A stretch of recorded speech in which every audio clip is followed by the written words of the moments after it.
Bonjour à tous, bienvenue dans votre émission Un acteur à l'honneur. Aujourd'hui, j'ai une actrice avec moi, en plus au soleil. Donc comme vous voyez, nous sommes dehors, nous sommes très loin de Paris puisque nous sommes en Haïti. Voilà, nous sommes partis chercher notre actrice en Haïti. Elle est écrivaine, elle écrit des livres pour enfants très intéressants. Donc je ne vous en dis pas plus. On la retrouve tout de suite. Bonsoir, Soussoul Sanosil-Guerrier, auteur de littérature jeunesse, entrepreneur et maman. Bonjour Soussoul, comment ça va? Ça va très bien, Venise, et pour vous? Je vais très bien. Donc on va se tutoyer hein, puisqu'on est entre nous, on est au soleil, donc on va se tutoyer. Alors Soussoul, est-ce que tu peux te présenter tout d'abord et nous dire qui tu es, qui est Soussoul Guerrier? En fait, je suis, comme tu viens de le dire, je suis Soussoul Sanosil-Guerrier. Okay? Je viens du sud, de Cavaillon. Je suis née là-bas. Okay? D'accord. J'ai passé presque la totalité de mon enfance à Cavaillon. J'ai grandi là-bas, étudié à l'école primaire et puis après je suis entrée à Port-au-Prince, école secondaire, université et puis après j'ai rencontré mon mari, Evans Guerrier. Je me suis mariée, j'ai eu une fille, je suis devenue auteur de littérature jeunesse. Mon premier livre avec Lex Édition, Le Voyage de Kalou, qui était sorti en 2018 et puis qui a eu un succès à Livre en Folie 2019, oui. D'accord. Et puis après des temps à écrire, bon, j'ai dû créer ma propre maison d'édition, Tcha Édition, bon, qui maintenant fait son petit bonhomme de chemin. Super. Ben, d'après ce que j'entends, tu as plusieurs casquettes, tu es aussi maman et tu es entrepreneur, donc tu écris, c'est vraiment, tu as vraiment beaucoup de casquettes. Et comment on fait pour, en tant que femme, pour réussir à assimiler tout ça? Je ne vais pas dire que c'est facile et que c'est pas difficile non plus parce que quand on a déjà la passion, qu'on est poussé par la passion, on a l'envie de réaliser des choses, on a l'envie de se créer. Donc ça devient un petit peu, et pas trop difficile, mais quand on voit la réalité, quand il y a les tâches et les responsabilités de mère, d'entrepreneur, ce qu'il faut faire, il faut les faire bien. Oui. Okay? Donc quand il y a tout ça, on peut dire alors là que c'est difficile, surtout en Haïti. Surtout en Haïti, exactement. C'est vrai que c'est pas facile. Déjà, en général, c'est pas très facile. Mais pour une femme, devenir entrepreneur, quelle est la place d'une femme en tant qu'entrepreneur en Haïti? Comment vous voyez-vous en tant que femme? Je ne me vois pas encore au sommet de l'échelle, mais en tant que femme, c'est pas impossible. Donc, c'est pas facile parce qu'on ne donne pas beaucoup de place aux femmes dans le milieu d'entrepreneuriat en Haïti. Mais ça commence un peu à changer parce que avec les concours, et puis les challenges, tout ça, donc destiné aux femmes, donc c'est encore mieux pour les femmes quand elles participent à des activités, à des activités de réseautage et puis à des concours. Donc ça facilite la tâche aux femmes. Donc on se crée mieux quand il y a des concours. Mais globalement, de la masse, c'est un peu difficile en Haïti de se créer en tant qu'entrepreneur. Est-ce que justement, en termes administratifs, lorsque vous avez commencé à créer votre entreprise en tant qu'entrepreneur, est-ce que vous avez rencontré des difficultés? Qu'est-ce que vous avez eu, les portes qui vous ont été ouvertes facilement, administrativement? Comment s'est passée la création, le départ? Est-ce que c'était dur pour vous en tant que femme? Je parle toujours en tant que femme. Bien, ok, je comprends. Donc, en tant que femme, ça a été très difficile. Ça a été très difficile parce que déjà, comme je viens tout juste de te le dire, on a les tâches. Bon, je ne vais pas aller je ne vais pas passer outre des tâches ménagères, des responsabilités de maman, d'épouse, et puis et d'intellectuel aussi. Donc en tant que femme, ça a été plus difficile d'une manière à ce qu'il y a moins de portes qui s'ouvrent aux femmes quand elles vont chercher administrativement des sponsors, des partenariats, tout ça. Donc pour la création de Tcha-Tcha Édition, j'ai commencé en 2021. J'ai commencé avec l'idée en 2021. J'ai commencé ça chez moi en réalisant qu'il n'y a pas vraiment de maison d'édition destinée à la littérature jeunesse en Haïti. Donc j'ai commencé sur un bout de papier, j'écrivais, ok, s'il y avait une maison d'édition pour des enfants. Et puis, j'ai parlé à mon mari et puis il a dit, ben, tu sais que c'est pas facile, et surtout avec le papier, ça a moins d'importance, et puis avec Internet, donc, oui. il y a une révolution. Donc il m'a dit, bon, si tu le penses, tu peux le faire, donc vas-y. Donc, et puis après, j'ai parlé à des amis, bon, certains ont vu que j'étais folle, voilà, et d'autres m'ont soutenu, m'ont soutenu avec des belles paroles, et puis après, j'ai commencé par un peu construire petit à petit. Petit à petit, mais vraiment, et administrativement, on n'a pas vraiment, comment dirais-tu ça? Vous n'avez pas été gâté? Oui, pas vraiment. Puis, je dirais, après avoir créé Tcha-Tcha Édition, il y a eu le concours de l'ambassade américaine, porté par l'ambassade américaine, le concours AW, Academy for Women Entrepreneurs. Donc, avec ce concours, c'était un peu le déclic pour Tcha-Tcha Édition. Donc, j'ai participé. Et puis, avant, j'ai postulé sur 1129, je crois, de femmes, bien sûr. Donc, avec toutes de très beaux projets. Oui. Donc, on devait prendre 20 femmes et puis j'ai été parmi les 20. Bravo. Et puis après, on allait sélectionner que 10 et puis j'ai été parmi les 10. Donc, c'était le déclic pour Tcha-Tcha Édition. Et puis après, bon, j'ai participé à d'autres concours qui sont... Bon, il y a les résultats avancent, mais ce n'est pas encore public. Donc, c'est comme ça. D'accord. Alors, vous avez sorti 2 bébés.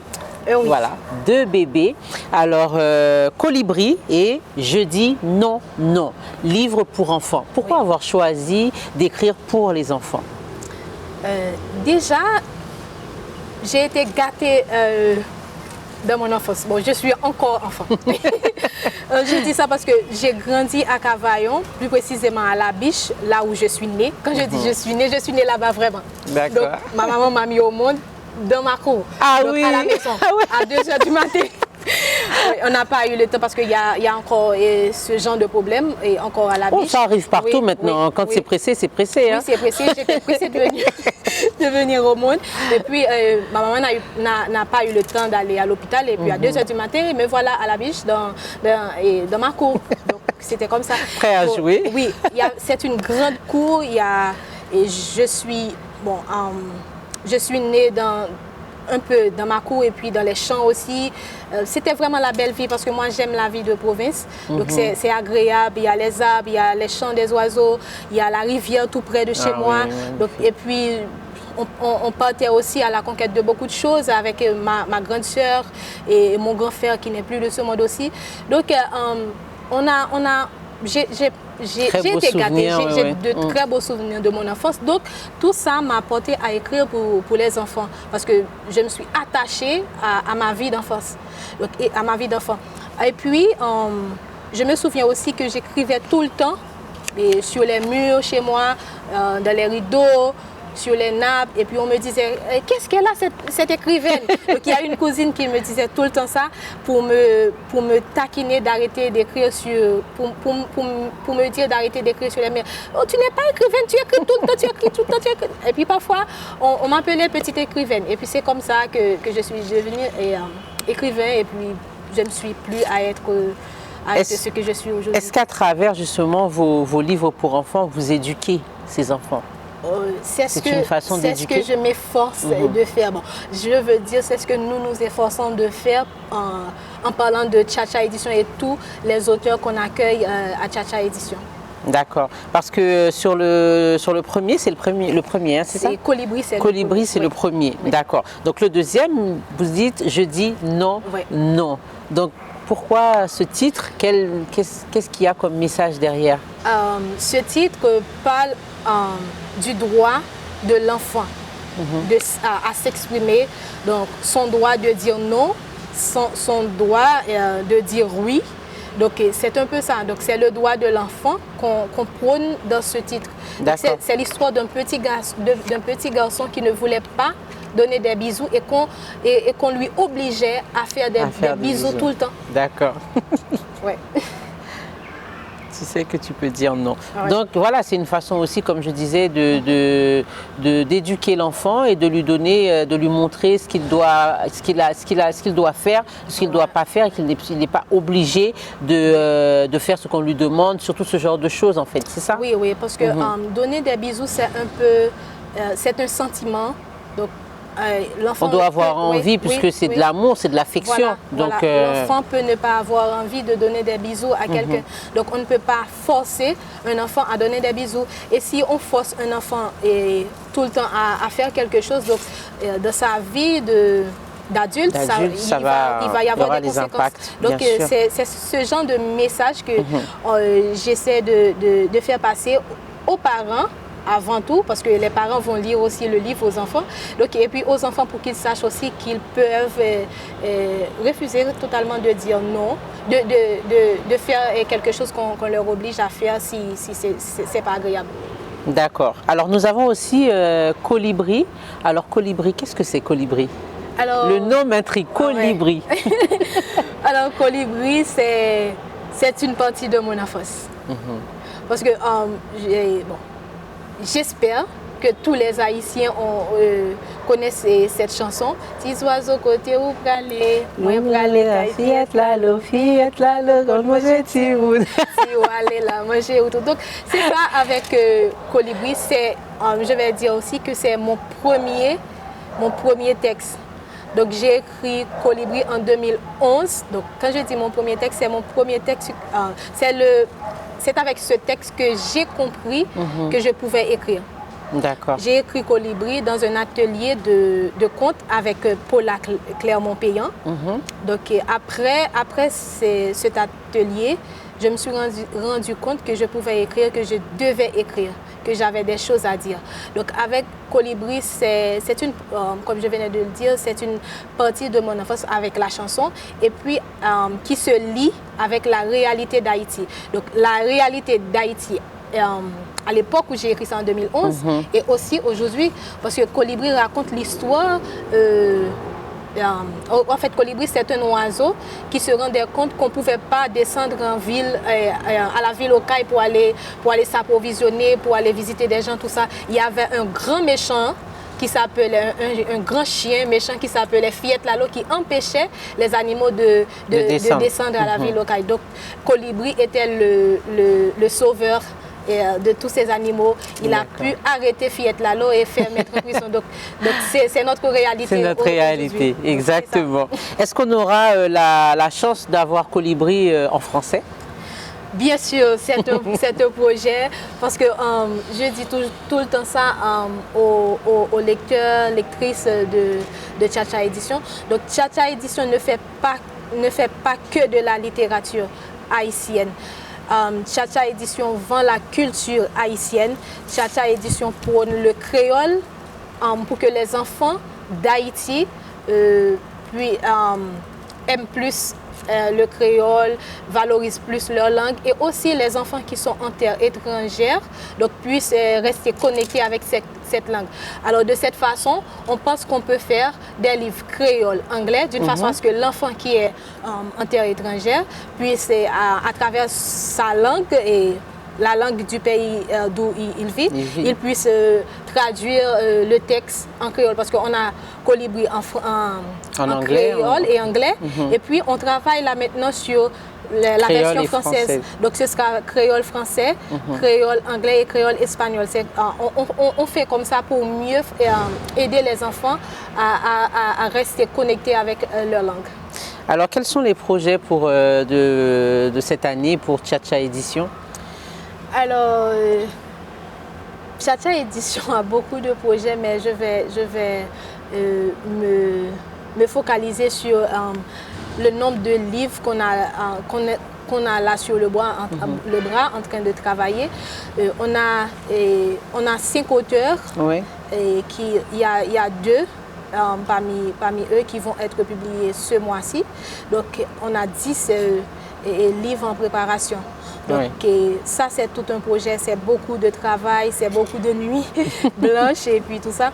Et puis, mieux vendre la langue créole en terre étrangère et puis en Haïti aussi, et puis participer à beaucoup plus de salons. Alors quand on parle de salon, bien naturellement, on ne va pas oublier de parler du salon du livre qui a été organisé par Haïti Futur.